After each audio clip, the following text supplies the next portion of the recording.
سننے والوں کو ڈاکٹر شوکت فاروق کا سلام پہنچے۔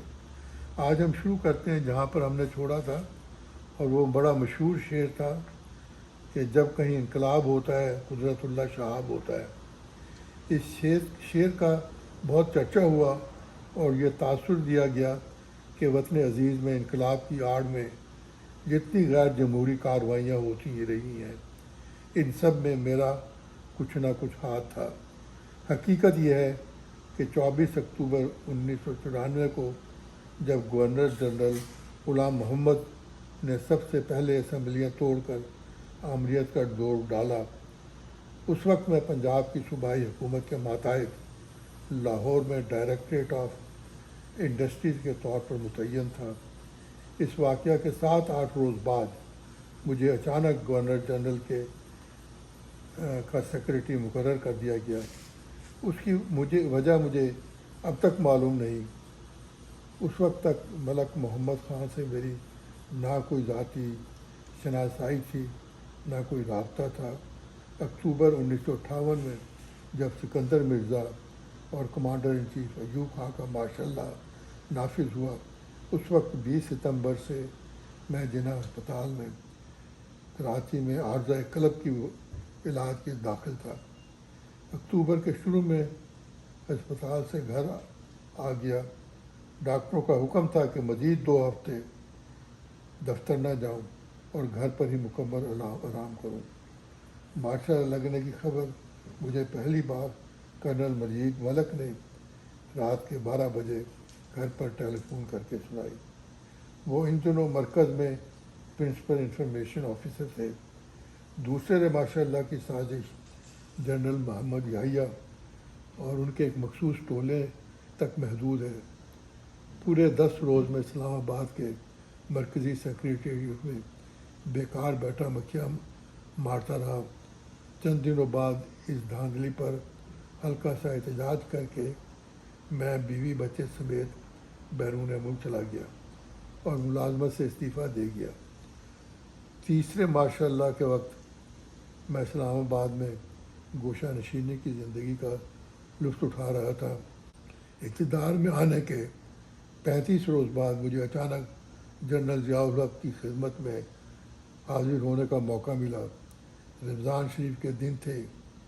تراویح کے بعد رات کے تقریباً 11 بجے میں آرمی ہاؤس میں پہنچا۔ اس وقت جنرل صاحب اپنے ڈرائنگ روم میں مولانا ظفر الحق انصاری کے ساتھ مصروف گفتگو تھے۔ اس سے فارغ ہو کر دوسری طرف متوجہ ہوئے۔ جنرل صاحب بڑی شفقت سے پیش آئے اور فرمایا، ملک کے اس نازک مرحلے میں ہمیں تجربہ کار کارکنوں کی ضرورت ہے۔ میری خواہش ہے کہ کل سے تم وزارت تعلیم کا کام سنبھال لو۔ یہ سن کر میرے پاؤں تلے کی زمین نکل گئی۔ میں نے معذرت کرتے ہوئے عرض کیا، جناب، اب مجھ میں کام کرنے کی سخت باقی نہیں رہی۔ کچھ تو ضعیف العمری کا تقاضا ہے، کچھ ریٹائرڈ زندگی نے آرام پسندگی عادت بڑھا دی ہے۔ اس کے علاوہ میں کچھ عرصے کے لیے لندن جا کر اپنے دوست ابن انشا کی عیادت کرنا چاہتا ہوں۔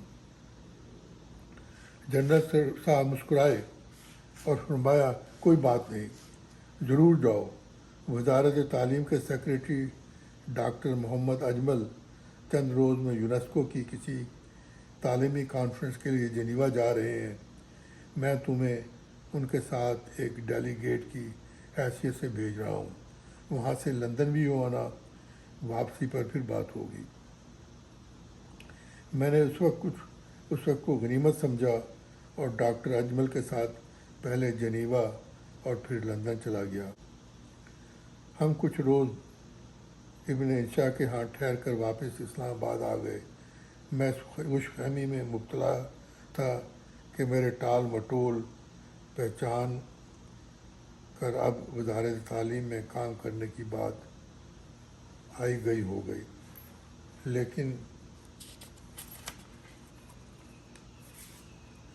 کئی عزیزوں اور دوستوں نے جو فوج میں ملازم تھے مطلع کیا کہ جی ایچ یو کے افسروں کی ایک میٹنگ سے خطاب کرتے ہوئے جنرل ضیاء الحق نے میرا نام لے کر بتایا کہ انہوں نے شعبہ تعلیم کے لیے مجھے منتخب کر رکھا ہے۔ اس کے علاوہ کویت سے میرے ایک دیرینہ دوست کا مبارکباد کا خط آیا کہ مشرق وسطیٰ کے دورے پر کسی مقام پر پاکستانیوں کے ایک مجمع میں تقریر کرتے ہوئے جنرل صاحب نے پھر یہی بات دہرائی۔ مجھے تشویش تو ضرور لاحق ہوئی، لیکن میں خاموشی سے کان لپیٹ کر اسلام آباد میں بیٹھا رہا۔ اس دوران چیف مارشل لا ایڈمنسٹریٹر اور صدر مملکت جنرل محمد ضیاء الحق کو اپنی مرضی کے دوسرے نورتن مل گئے تھے۔ میں ان کا تہہ دل سے شکر گزار ہوں کہ انہوں نے نہ تو اس موضوع پہ پھر کوئی بات چھیڑی اور نہ ہی کسی قسم کی ناراضگی کا اظہار کیا۔ اگر خدا نہ خواستہ میں لالچ میں آ کر یہ پیشکش قبول کر لیتا تو مجھے یقین ہے کہ 90 روز کے مارشاء اللہ کو 8.5 سال تک طول دینے کا صحرا بھی میرے خاک سر کے سر پر باندھ دیا جاتا۔ صدر ایوب کے زمانے میں جب انہوں نے جگہ جگہ عام جلسوں میں سوال جواب کا سلسلہ شروع کیا تو میرے دوست سید محمد جعفری نے اپنے مخصوص اور منفرد رنگ میں یہ بھپکی اڑائی، یہ سوال و جواب کا کیا کہنا، صدر عالی جناب کا کیا کہنا، کیا سکھایا کیا پڑھایا ہے، قدرت اللہ صاحب کا کیا کہنا۔ تو قدرت اللہ صاحب ہر انقلاب کے پیچھے موجود تھے اور لوگ انہیں یہ بار بار یاد دلاتے رہتے تھے۔ سید محمد جعفری بڑے بلند پایا اور عزیز شاعر تھے۔ ان کے نام کی وجہ سے یہ اشعار بہت سے حلقوں میں زبان رب و عام ہو گئے۔ اس شہرت نے یہ ظلم ڈھایا کہ ہر کوئی سمجھنے لگا کہ صدر ایوب میرے اشارے پر ناچتے ہیں اور ان کا ہر فیصلہ میرے مشوروں کا مرہون منت ہے۔ چنانچہ جب رائٹرز گلڈ قائم ہوا تو یہاں پر آج رکتے ہیں، اس کے بعد پھر آگے کی بات کریں گے۔ تو میں یہاں پر یہ ذکر کرنا چاہ رہا تھا کہ کتاب سے پڑھنا میرا خیال تھا کہ آسان ہوگا، لیکن جتنے بھی کمیونیکیشن کے طریقہ کار ہیں اس میں شاید کتاب سے پڑھنا سب سے مشکل ہے۔ اور میری زندگی تو خیر لیکچر دیتے ہوئے گزر گئی۔ زیادہ تر ہمارا جو پروگرام ہوا کرتا تھا وہ گریجویٹ پروگرام تھا، جس میں ماسٹرز اور پی ایچ ڈیز کے اسٹوڈنٹ ہوا کرتے تھے۔ تو اس میں زیادہ تر ڈسکشن ہوتی تھی، انٹریکشن ہوتا تھا، تو اس میں بولنا اتنا مشکل نہیں تھا۔ لیکن یہ جو کتاب سے پڑھنا ہے، اس کے اندر ایک تو آپ کو صحیح طریقہ کار کا پڑھنے کا آنا چاہیے، کہاں رکنا ہے، کہاں اونچی آواز میں بولنا ہے، کہاں دھیمی آواز میں بولنا ہے، مطلب آپ کو اس میں کچھ نہ کچھ ایڈ کرنا ہے تاکہ آپ کا تعلق آپ کے سننے والوں سے قائم رہے۔ یہ نہ ہو کہ آپ پڑھ رہے ہیں اور وہ سو رہے ہیں، کیونکہ اکثر لیکچروں میں یہ بھی ہوا کرتا تھا کہ پروفیسر لیکچر دے رہا ہے اور اسٹوڈنٹ سو رہے ہیں۔ تو اس سے میں نے زندگی میں جو لیکچروں سے 2-3 چیزیں سیکھی ہیں، وہ سب سے امپورٹنٹ چیزیں یہ تھیں کہ ایک تو ہمارے زمانے میں یہ سلائیڈ پریزنٹیشن کا رول شروع ہو گیا تھا۔ پروفیسر نے سلائیڈ بنائے ہوئے تھے، وہ سلائیڈ پریزنٹ کرتے تھے اور اس کے اوپر پھر وہ پڑھتے جاتے تھے یا اس کے بعد اس کو ایکسپلین کرتے تھے۔ لیکن جو ہم نے پڑھا، ہمارے زمانے میں جو پروفیسر تھے ان کا کام بولنا اور بورڈ پہ لکھ کر سمجھانا تھا۔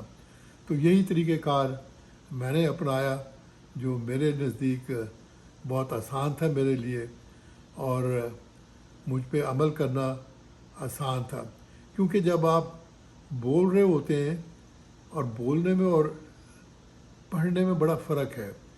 بولنے میں آپ کی 2 فیکلٹیز انوالو ہیں، آپ کا جو کچھ آپ کے برین میں ہے وہ وہاں سے اس نے آپ کی زبان پر آنا ہے. لیکن یہ جو پڑھنا ہے اس میں 2 سے زیادہ فیکلٹی انوالوڈ ہے.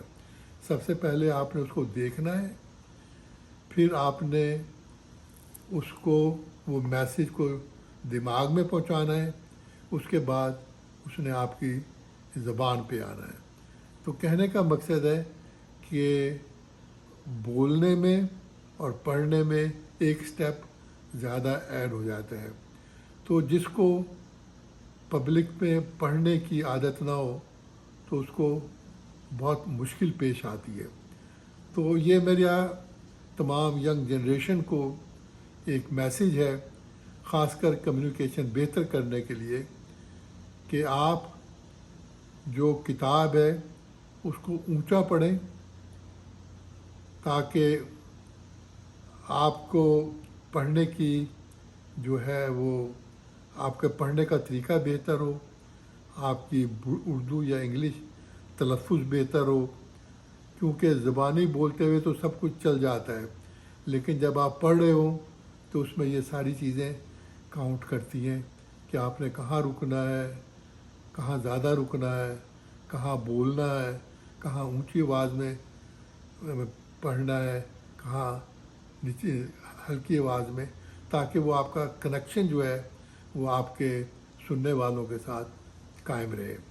تو اسی کے ساتھ مجھے اجازت دیجیے کہ کوشش ہماری اس پڑھنے میں یہی ہے کہ جہاں یہ میں پڑھنا سیکھ رہا ہوں وہاں آپ بھی میرے ساتھ نئی چیزیں سیکھیں، جس سے آپ کی زندگی بہتر ہو اور آپ ایک اچھے انسان اور کامیاب انسان بن سکیں، اور زندگی میں جو کرنا چاہتے ہیں ابن انشا کی طرح یا قدرت اللہ شہاب کی طرح وہ آپ کر سکیں.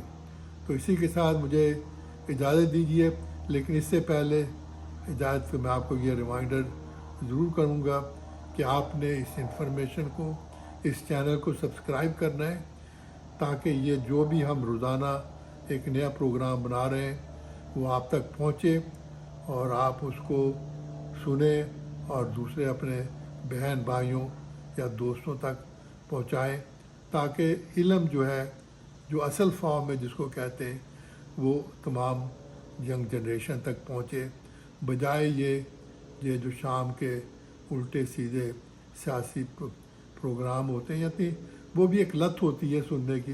جب تک آپ وہ نہ سنیں گے تو آپ کو نیند نہیں آئے گی. لیکن اس سے پہلے اگر 5-10 منٹ آپ کو ملے تو آپ ان ویڈیو کو ضرور سن سکتے ہیں. اس میں آپ کو پڑھنا نہیں ہے، لائٹ کی ضرورت نہیں ہے، آپ اس کو کہیں پہ بھی ہو لیٹے ہوئے آپ آرام سے 5-10 منٹ میں اس کا وہ پارٹ سن سکتے ہیں.